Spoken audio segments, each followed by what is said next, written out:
Here I am, know it's been a while. I was in denial about my love.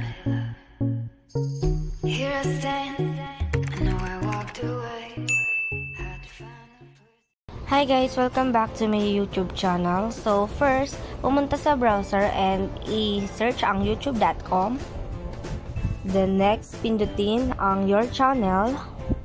Then manage videos. Then after that, loading. Pindutin ang customization.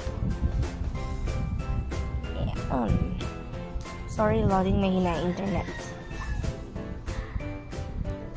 Then next is, ayan, sa layout na yan, kapag gusto nyo, pag sinearch yung YouTube nyo, may trailer na lumalabas, yan, dito nyo lang siya i-insert sa layout.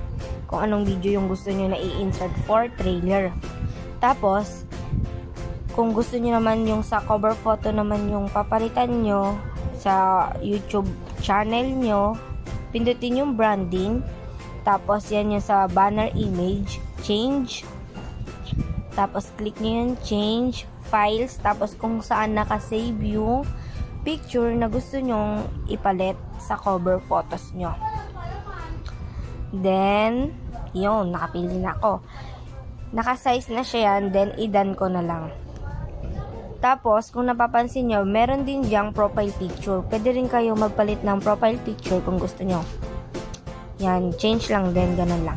Tapos sa dulo, kung ayan, napapansin nyo din, may basic info doon.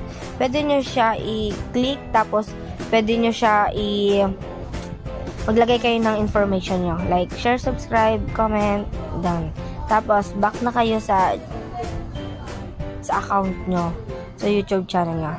Then, that's all for today, guys. Madali lang. So, don't forget to like, share, subscribe.